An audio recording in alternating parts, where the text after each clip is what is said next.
안녕하세요. 오늘은 4월 4일 토요일입니다. 오늘 매일 성경 말씀은 요한복음 19장 31절에서 42절까지입니다. 이날은 준비일이라 유대인들은 그 안식일이 큰 날이므로 그 안식일에 시체들을 십자가에 두지 아니하려 하여 빌라도에게 그들의 다리를 꺾어 시체를 치워달라 하니 군인들이 가서 예수와 함께 못 박힌 첫째 사람과 또 그 다른 사람의 다리를 꺾고 예수께 이르러서는 이미 죽으신 것을 보고 다리를 꺾지 아니하고 그 중 한 군인이 창으로 옆구리를 찌르니 곧 피와 물이 나오더라. 이를 본 자가 증언하였으니 그 증언이 참이라. 그가 자기의 말하는 것이 참인 줄 알고 너희로 믿게 하려 함이니라. 이 일이 일어난 것은 그 뼈가 하나도 꺾이지 아니하리라 한 성경을 응하게 하려 함이라. 또 다른 성경에 그들이 그 찌른 자를 보리라 하였느니라. 아리마대 사람 요셉은 예수의 제자이나 유대인이 두려워 그것을 숨기더니 2일 후에 빌라도에게 예수의 시체를 가져가기를 구하매 빌라도가 허락하는지라. 이에 가서 예수의 시체를 가져가니라. 일찍이 예수께 밤에 찾아왔던 니고데모도 모략과 침향 섞은 것을 100리트라쯤 가지고 온지라.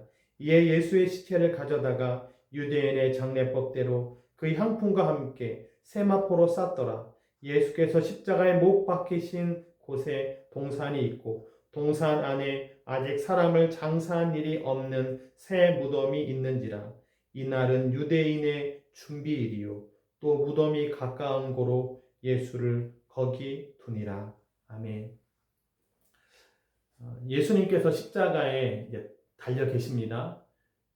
그때가 이제 유대인의 명절 유월절과 이제 가까이 오니까 유대인들은 그 시체를 빨리 치우고 싶은 거예요. 명절에 사람이 십자가에 달려 있으면 분위기가 안 좋으니까 시체를 치워달라 이렇게 요구를 합니다. 시체를 치워달라는 말은 빨리 죽여달라, 고통당하고 있는 것을 끝내달라는 거예요. 그래서 군인들이 첫째 사람과 또 다른 사람의 다리를 꺾습니다. 이제 다리를 꺾는다는 것은 버티고 있는 힘을 없애서 축 처지게 하고 그렇게 함으로 이제 빨리 죽게 만드는 것이죠. 그렇게 이제 했는데 예수님을 보니까 이미 돌아가신 거예요. 그래서 굳이 다리를 꺾지 않아도 되었다라고 하는 것입니다. 너무나 자연스러운 다리를 꺾지 않는 상황이 돌아가셨기 때문에 그러한 상황이지만 사도 요한은 그러한 상황을 보면서도 그 뼈가 하나도 꺾이지 아니라 한 성경을 응하게 하려 함이라. 성경을 응하게 한다는 것은요, 구약 성경에 있는 하나님의 말씀이 실현되었다는 것입니다. 하나님의 말씀을 알고 있는 입장에서는 6월절에는 뼈를 꺾지 않는 것이 명절을 지키는 방법이었어요. 그러한 내용들이 출애굽기, 민수기에 나온단 말이에요. 이렇게 말씀을 알고 있는 사람의 입장에서 보면 저거는 하나님의 말씀이 실현되었네. 사람들은 자연적으로 이미 돌아가셨기 때문에 뼈를 꺾지 않은 것이지만 믿는 사람의 눈에 볼 때는 저것은 말씀이 실현된 것이다 라고 보여진다라고 하는 것입니다. 말씀이 실현된다는 것을 봄으로 말미암아 예수님은 하나님의 아들이시구나 라고 하는 것이 증거되는 것이고 더욱더 믿어지게 되는 것이죠. 하나님의 말씀이 실현되는 것은 지금도 이루어지고 있습니다.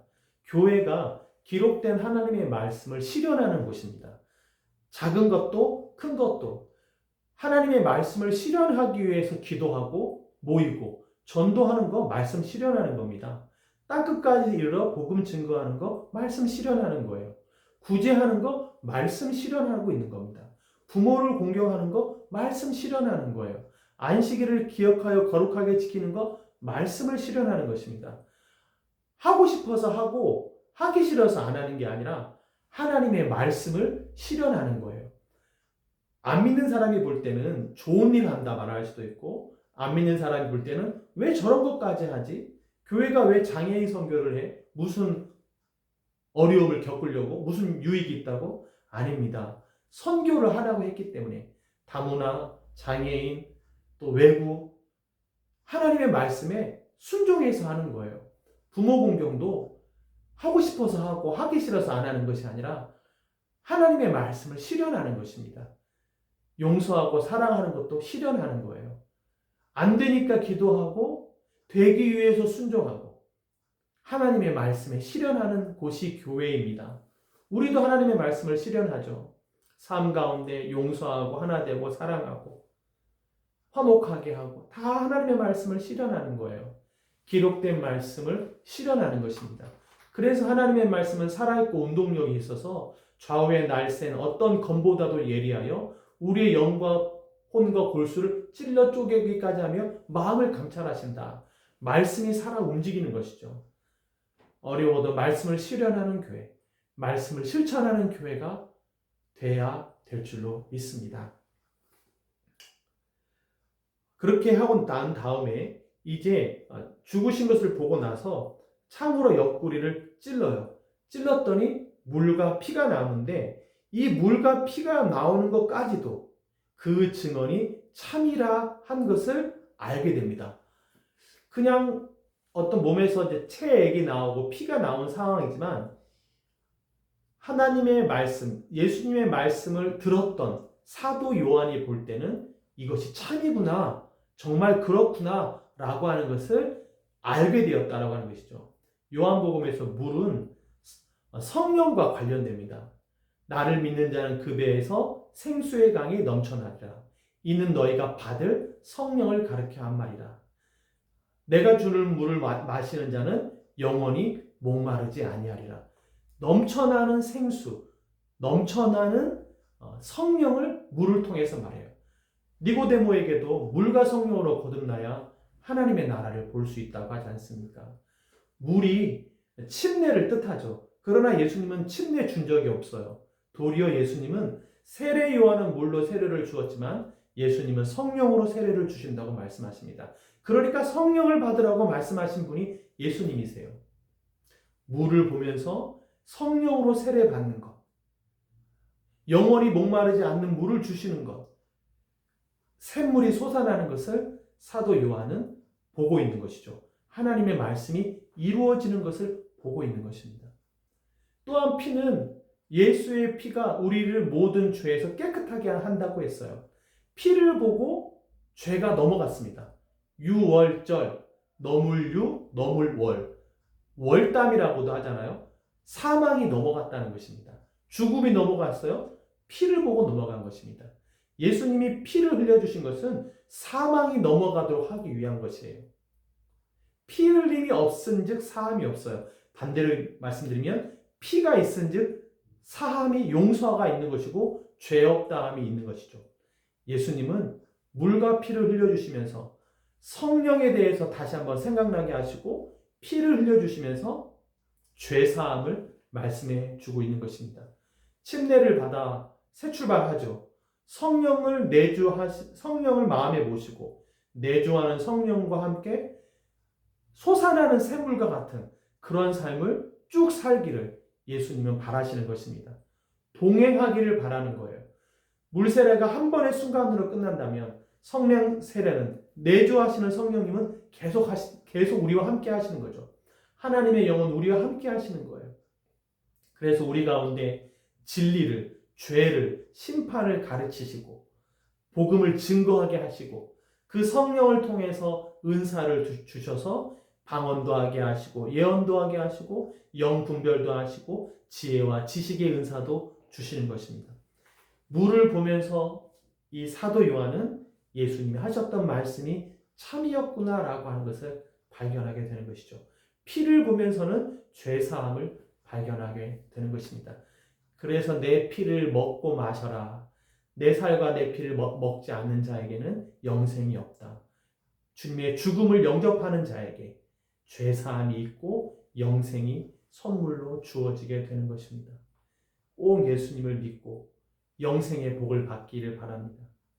성령으로 거듭나 물세례가 새로운 출발인 것처럼 성령과 함께 새롭게 출발하는 성령의 인도와 도우심과 성령의 능력으로 복음을 증거하는 우리 모두가 되기를 바랍니다.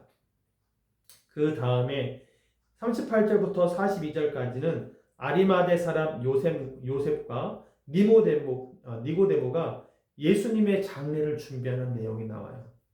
38절에 이렇게 되어 있습니다. 예수의 제자이나 유대인이 두려워 그것을 숨기더니 2일 후에 빌라도에게 예수의 시체를 가져가기를 구하매 빌라도가 허락하는지라. 예수님 살아계실 때는 좀 숨어 있었던 것 같아요. 그러다 예수님이 돌아가시고 난 다음에 이렇게 예수님의 장례를 준비하는, 예수님의 시체를 달라고 하는 그런 모습을 보이고 있습니다. 용감한 것이죠. 그리고 자기가 갖고 있는 권력이라든지 재물을 하나님을 위해서, 예수님을 위해서 쓰고 있는 것입니다. 저는 이 말씀을 보면서 사람이 돌아가시고 난 다음에 그때 마음을 돌이켜서 장례를 준비하고 새 무덤을 준비하는 것도 할 수 있으면 하면 좋지만, 돌아가시기 전에 살아 계실 때 이렇게 준비한 것에 반의 반만이라도 하는 것이 지혜롭겠다. 나중에 시간이 지나고 돌아가시고 난 다음에 잘해 드리는 것도 하면 좋지만, 살아 계실 때 잘해 드리는 것이 더 지혜롭고 마땅하다, 이런 생각을 하게 됩니다. 우리가 살아있는 동안 서로 사랑하고 화목하게 지내기를 원합니다. 성령께서 주시는 능력으로 그렇게, 성령의 열매도 사랑, 희락, 화평 참으로 좋은 것들이잖아요. 주님과 동행하는 것이죠. 그게 주님과 동행하는 거예요. 성령과 함께하는 것이 주님과 동행하는 것입니다. 거듭나는 것이죠. 다시 태어나는 거예요. 전에는 그렇게 못했는데 성령으로 다시 태어나는 것입니다. 우리가 그러한 삶을 살아있는 동안 하나님의 기쁨이 되고 새롭게 살아가는 우리 모두가 되기를 간절히 바랍니다. 기도하겠습니다. 주님, 우리가 살아있는 동안 예수님을 닮기를 원합니다. 살아있는 동안 예수님의 말씀을 실현하기를 원합니다. 살아있는 동안 우리가 물 세례에만 멈추지 말고 성령으로 세례를 받아 성령님과 동행하며 거듭난 삶을 살아갈 수 있도록 주님 도와주시옵소서. 예수의 피로 이미 깨끗하게 되었습니다. 예수의 피로 이제 죄에서 용서를 받았습니다. 이제는 살아가는 동안 성령님과 함께 성령의 뜻을 따라서 살아있는 사람들에게 친절하며 사랑하며 살아갈 수 있도록 주님 도와주시옵소서. 새 출발할 수 있도록, 성령님과 새로운 삶을 살아갈 수 있도록 주님 도와주시옵소서. 내일 부활절입니다. 다시 한번 살아나는 우리 모두가 되게 하여 주시옵소서.